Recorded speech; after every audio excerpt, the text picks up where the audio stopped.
Hi guys, welcome back to my channel. Today, we're diving into the latest drama that's taking over Port Charles. There's betrayal, heartbreak, high-stakes power moves, and shocking confessions waiting around every corner. If you thought things couldn't get any more intense, think again, because every character is facing a life-altering decision, and some may never be the same again. So grab your popcorn, because we're about to break it all down, starting with the man who just can't stop revealing secrets. Chase drops another bombshell, but this one could change everything. If there's one person who can't seem to keep things to himself, it's Chase. We all remember the last time he made a major confession. It was when he told Dante that Cyrus was the prime suspect in Sam's murder. That revelation sent shockwaves through Port Charles, but Chase wasn't done just yet. Now, he has another truth to unveil, and this one is even more personal. Speculation is running wild about what exactly Chase is hiding. Could it be something related to his health? Many believe he might finally be opening up about his struggle with infertility, an issue that he has been silently battling for some time. If that's the case, this revelation could have huge implications for his personal life. How will the people around him react? Could this be the reason why he's been keeping his distance from certain relationships? And most importantly, will this secret drive a wedge between him and the people he loves, or will it bring unexpected support from someone he least expects? One thing's for sure. Chase's confession is about to send ripple effects through Port Charles, and the fallout could be bigger than anyone anticipates. Dante urges Lulu to reconnect with her family, but why is she holding back? Lulu has been struggling to stay present, and Dante has had enough. He's been trying to remind her that, no matter how much chaos surrounds them, she needs to focus on what truly matters, her family. But lately, it seems like she's been distant, unable to fully engage in her role as a mother to Rocco. Dante sees what's happening, and he's not willing to let it continue. His latest attempt to reach her comes with a heartfelt plea. He tells her that their son, Rocco, needs her just as much as Charlotte does. He reminds her that, no matter what doubts she has, she is a great mother. All she has to do is take the time to truly get to know the teenage Rocco and be there for him. But what's stopping Lulu from doing just that? Is she afraid of the past? Is she struggling with the weight of her own unresolved trauma? Or is there something even bigger lurking beneath the surface? Whatever it is, Dante's words may be the push she needs to finally face it head-on. Will this conversation be the start of a fresh beginning for Lulu? Or will it force her to confront painful truths she's been avoiding for too long? The answers are coming, but they may not be what anyone expects. Carly and Brennan's romance is put to the test. Is Jocelyn in danger? Carly and Brennan have been in an unexpectedly good place lately. Despite the odds, their relationship has been growing stronger, with Brennan even surprising Carly on Valentine's Day with a romantic gesture. But if there's one thing we know about Port Charles, it's that happiness never lasts for long. Just when Carly was starting to let her guard down, her date with Brennan is suddenly interrupted. And judging by the way this town operates, it's safe to say that whatever is happening isn't good news. The rumor mill is already swirling, and all signs point to one name, Cyrus. We know that Brennan has a vested interest in Jocelyn's investigation into Cyrus, but just how deep is he in all of this? And more importantly, could Jocelyn be in real danger? Carly has been through enough to know that when a threat presents itself, you don't wait for it to strike, you take action. If she senses that her daughter is at risk, she will do whatever it takes to protect her. But how far will she have to go this time? And will Brennan be the ally she needs, or could he be hiding secrets of his own? One thing is for certain, whatever is happening, it's about to change Carly and Brennan's relationship forever. Willow stumbles upon a shocking secret. Will she speak up or stay silent? Sometimes, the truth finds you when you least expect it. That's exactly what happened to Willow when she was at the PCPD. She wasn't looking for drama, but she found herself in the middle of something big. While at the station, Willow happened to witness Sasha kissing Jason. Now, if this were just a casual kiss, it might not mean much, but in this case, it was anything but.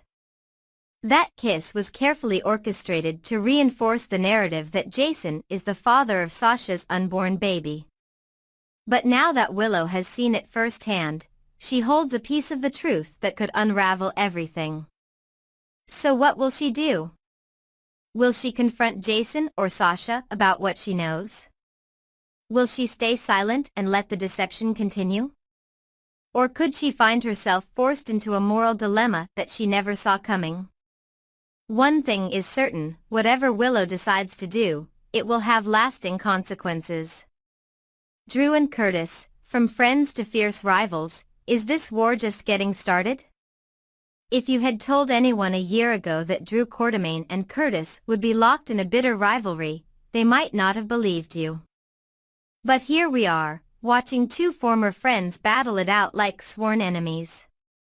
Curtis has come a long way, from running a nightclub to taking over the corporate world. His role as CEO of Aurora Media suits him well, but with great power comes great opposition. And right now, Drew is his biggest threat. After being blindsided by Drew's betrayal, Curtis fought tooth and nail to keep his position. Ultimately, he came out on top, securing a 5-year tenure as CEO or a massive payout if things go south. But the fight isn't over. Now, the Port Charles Esplanade project has pitted these two against each other once again, and this time, the stakes are even higher. The tension between them is no longer just professional, it's personal. The trust they once had is completely gone, and their once friendly dynamic has been replaced by ruthless competition. But how far will they go to win? Will either of them cross a line they can't come back from? And is there someone lurking in the background, waiting to take advantage of their feud? The battle is just beginning, and in a town like Port Charles, nothing stays civil for long. Final thoughts. The storm is just getting started. If you thought the drama in Port Charles was intense before, buckle up, because it's about to get even crazier. With betrayals, confessions, and high-stakes power struggles unfolding all at once, nobody is safe from the chaos. What will Chase's confession lead to? Will Lulu finally step up for her family? Is Carly about to go to war to protect Jocelyn? And just how ugly will the Drew and Curtis feud get? One thing's for sure, things are only going to get more intense. So stay tuned, because the next wave of twists is right around the corner. Next, we have a jam-packed update straight from Port Charles, where emotions are running high, old wounds are reopening, and new romances are stirring the pot. From unexpected heartbreaks to surprising revelations, every resident seems to be facing a moment of truth.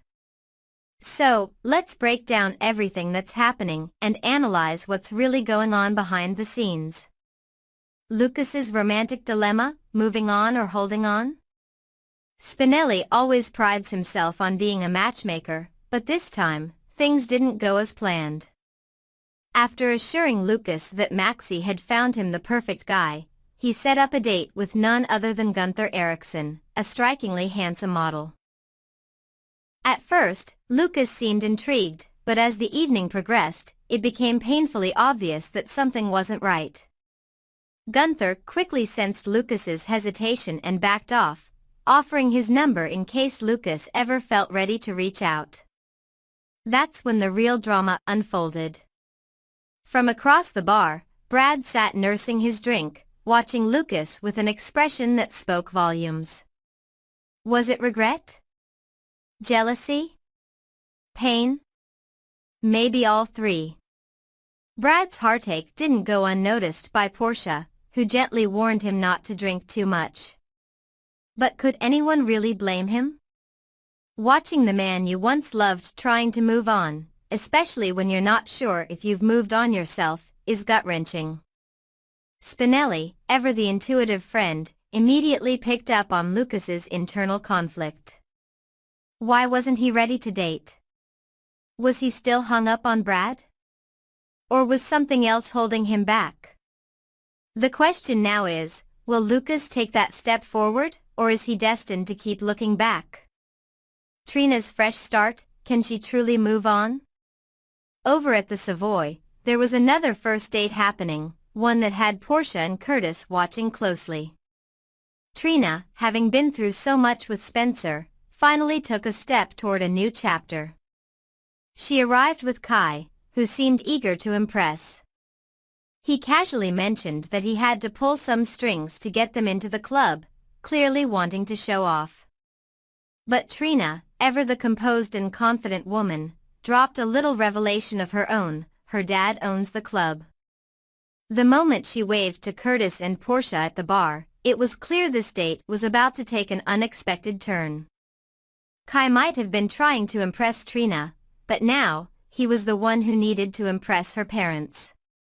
While Portia seemed genuinely happy to see her daughter moving on, Curtis remained cautiously observant. Was Kai really good for Trina? Or was this just a rebound from her past heartache?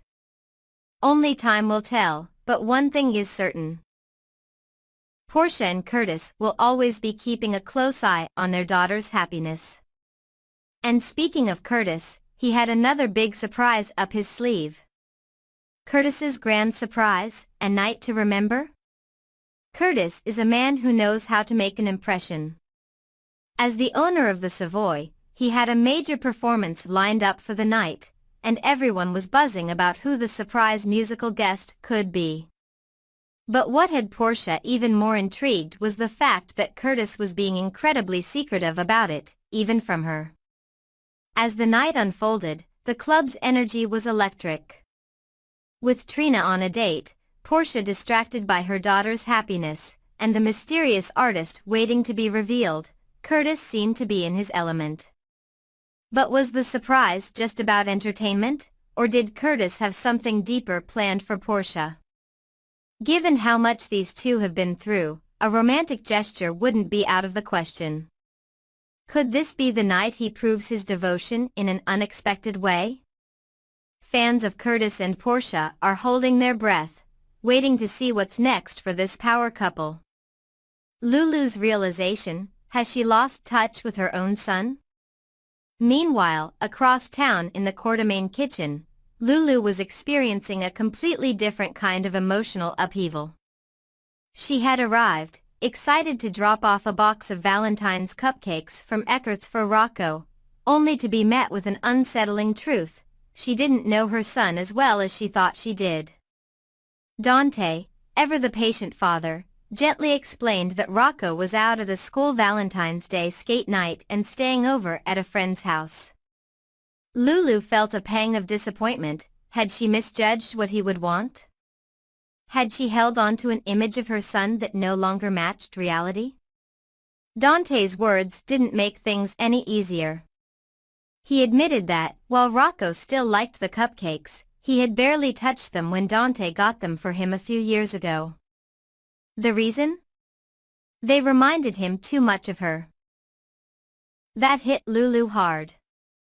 She suddenly realized just how much time had passed, how much she had focused on Charlotte while unintentionally pulling away from Rocco. She had so many questions, and Dante, sensing her distress, offered to answer them all. She wanted to know everything: who Rocco's first crush was, how he was doing in school, what he was passionate about. As they talked, Lulu's guilt only deepened. She admitted that she had failed to balance her responsibilities as a mother. She had been so wrapped up in Charlotte's life that she had unknowingly neglected Rocco. She even went so far as to say she felt like she was failing as a mother. But Dante, always the reassuring presence, quickly shut down that thought. He reminded her that being a parent isn't about perfection, it's about showing up, being there, and making the effort. Rocco didn't need a perfect mother. He just needed his mother. And for the first time in a long time, Lulu truly understood that. The question is, what will she do now to make things right? Final thoughts, what's next for Port Charles? Port Charles is never short on emotional turmoil, but this week, things hit a little differently. Lucas is torn between the past and the possibility of moving on, Brad is drinking away his heartbreak, and Spinelli is trying to fix everything. Trina is dipping her toes into a new romance, but the shadows of Spencer still linger. Curtis is orchestrating a grand surprise that could change everything for Portia. And Lulu, well, Lulu is finally seeing that her son is growing up, and if she doesn't act fast, she could lose even more precious time. So, what's next? Will Lucas finally let go and give love another chance? Will Brad fight for what he lost? Is Trina really ready for a new relationship? And will Lulu prove to Rocco that she's ready to be the mother he deserves? Only time will tell, but one thing is certain, Port Charles is about to get even more dramatic. Next, we're diving into all the juicy drama from the February 18th, 2025 episode of General Hospital. Valentine's Day in Port Charles was anything but predictable, with passionate reunions, surprise appearances, and of course, a dose of danger lurking around the corner. From unexpected sparks between exes to sinister schemes unfolding in the shadows, there was plenty to unpack. So grab your coffee, settle in, and let's break it all down. A night of romance at the Savoy, and some unexpected drama. Valentine's Day in Port Charles isn't complete without a little romance, and the Savoy was the place to be. The city's most happening club was filled with couples looking to celebrate, but as always, not everything went according to plan. Spinelli, ever the meddling matchmaker, decided that this was the perfect night to play Cupid. His target? Lucas, who had been single for far too long. Hoping to set him up with a dashing model, Spinelli orchestrated an introduction that, on paper, should have been perfect. But real life doesn't always match expectations, and things quickly went south. Whether it was bad timing, lingering feelings, or something else entirely, Lucas just wasn't feeling the connection. And where does one go when love doesn't go as planned? The bar, of course. Lucas found himself knocking back drinks with Brad, an old flame who still seemed to carry a torch for him. As the two shared drinks and traded glances, one had to wonder, was this just old friends catching up, or was there still something left between them? Meanwhile, across the club, Trina and Kai were on what was supposed to be a simple date, except Kai had no idea that Trina's father owned the place. His confidence took a small hit when Trina casually dropped that revelation, but he quickly bounced back. If anything, he seemed even more intrigued by her. Was this a fresh start for Trina after everything she had been through with Spencer, or just another step in her journey of self-discovery? Then, in one of the night's most charming moments, Brooke Lynn and Chase arrived, with Chase taking romance to the next level. Instead of just handing Brooke Lynn a heartfelt card or a bouquet of roses, he hopped on stage and serenaded her with a song. The performance took everyone by surprise, and Brooke Lynn's emotional reaction made it clear she was absolutely smitten. Dante and Lulu, a love rekindling, or just a nostalgic moment? Another currently separated super couple also found themselves caught up in the Valentine's magic. Dante and Lulu have been through their fair share of ups and downs, but on this night, they put everything aside for a rare heart-to-heart about their son, Rocco. Lulu, realizing how much she had missed in her son's life, expressed regret over not being as present as she should have been. Dante, ever the patient and understanding father, reassured her that she still had time to make things right. He reminded her that Rocco didn't need perfection, he just needed his mom. What started as an emotional conversation quickly took a light-hearted turn when Lulu, in a spontaneous moment of mischief, smeared cupcake frosting on Dante's face. Not one to back down from a challenge, Dante retaliated, and suddenly, the two were caught in a full-blown cupcake fight.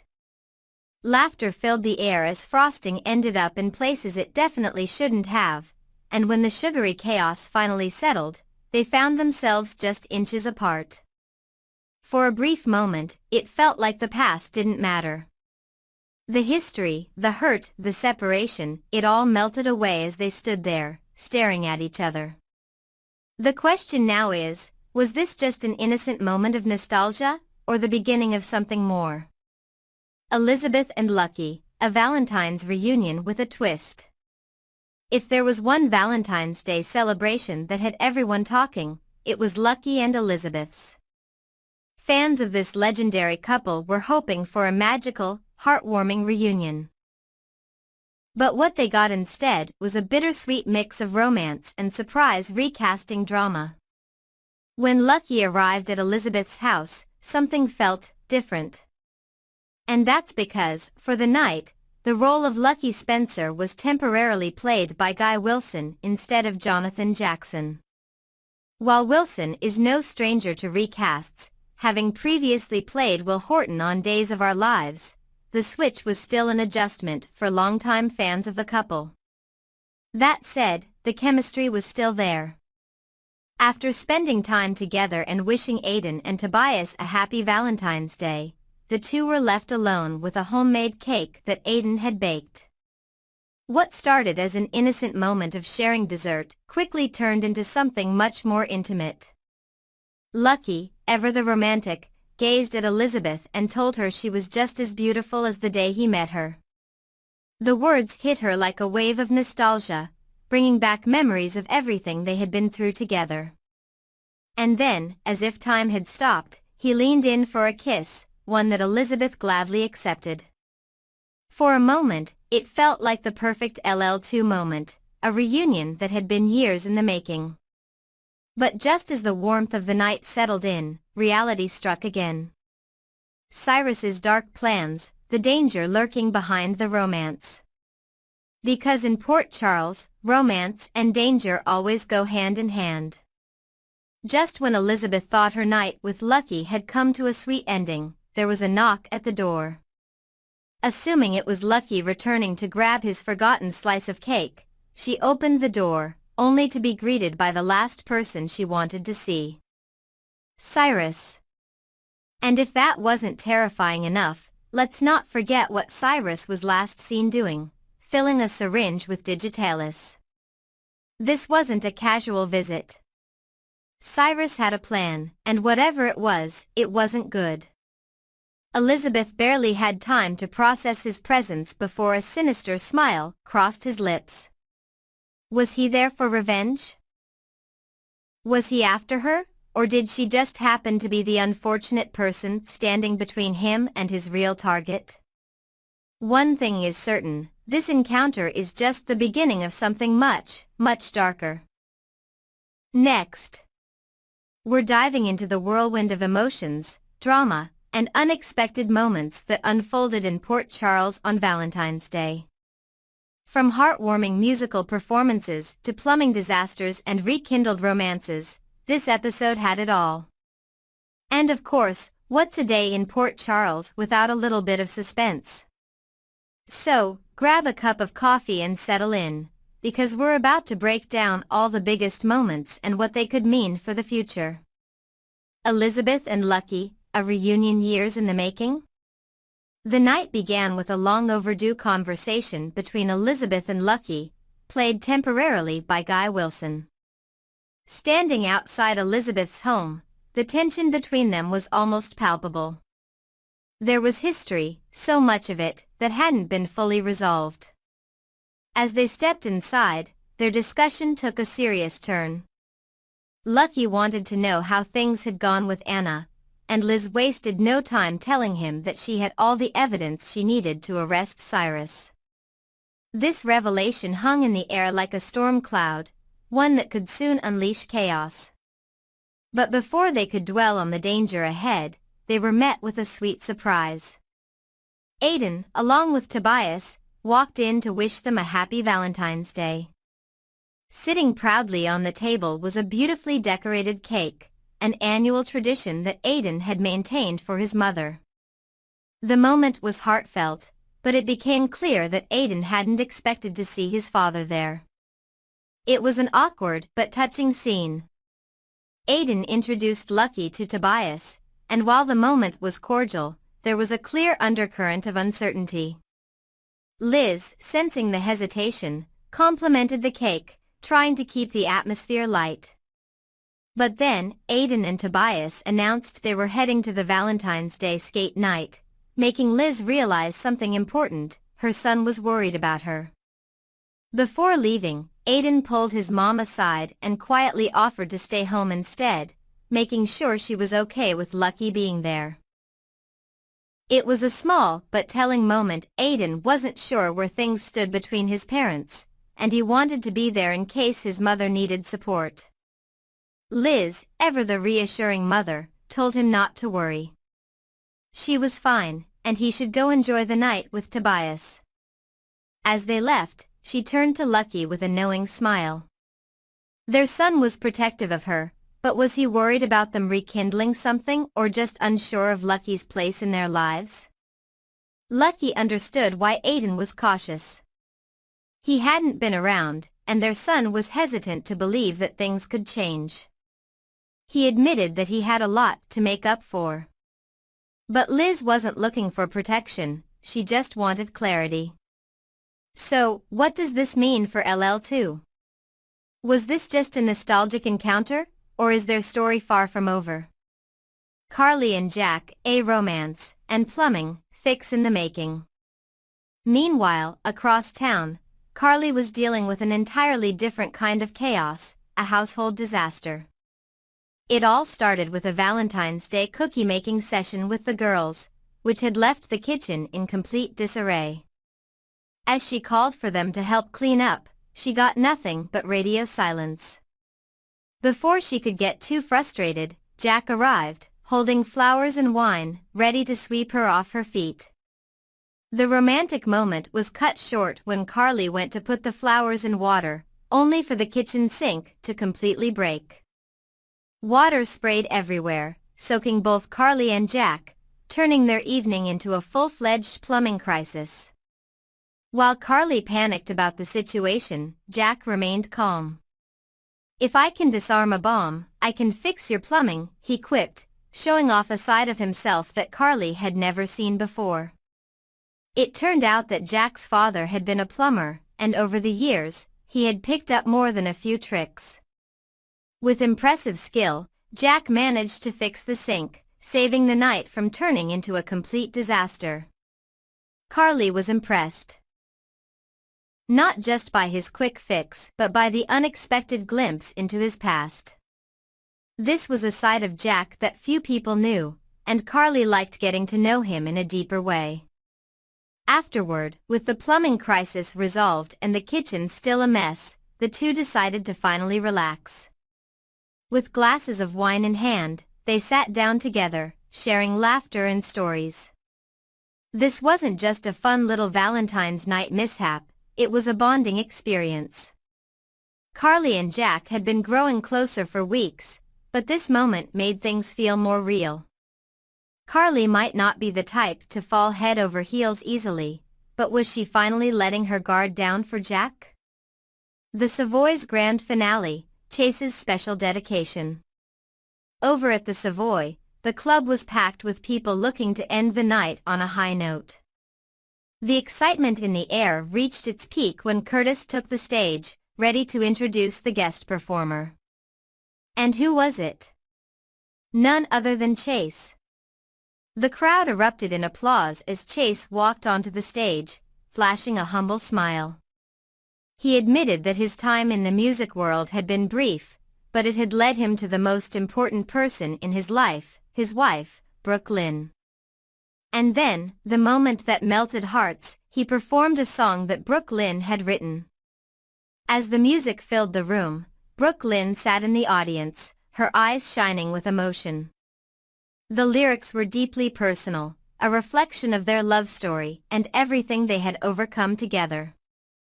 Every note seemed to draw them closer, as if the whole world had disappeared and it was just the two of them in the room. For Chase, this performance wasn't just about singing, it was about reminding Brooke Lynn how much she meant to him. Their journey had been anything but easy, but in this moment, it was clear that their love was stronger than ever. As the song came to an end, Brooke Lynn rushed to the stage, throwing her arms around Chase in a heartfelt embrace. The crowd cheered, fully aware that they had just witnessed something truly special. Curtis, watching from the sidelines, couldn't help but smile. Love had taken center stage at the Savoy that night. Final thoughts, a Valentine's Day to remember. This Valentine's Day episode had everything: romance, surprises, heartfelt conversations, and unexpected challenges. Elizabeth and Lucky found themselves revisiting old wounds and facing an uncertain future. Could this be a turning point for them? Carly and Jack bonded over an unexpected kitchen disaster, showing that sometimes, love is found in the most unexpected places. Chase and Brooke Lynn reminded everyone why they are one of Port Charles's most beloved couples, with a performance that left everyone emotional. As the night came to a close, one thing was clear: love was very much alive in Port Charles, but for some, it came with more questions than answers. So, what do you guys think? Are Elizabeth and Lucky on the road to rekindling something real? Will Carly let herself fall for Jack, or will she push him away? And did Chase just solidify his place as the ultimate romantic in Port Charles? Let me know in the comments what your favorite moment was. I can't wait to hear your thoughts. Rock it!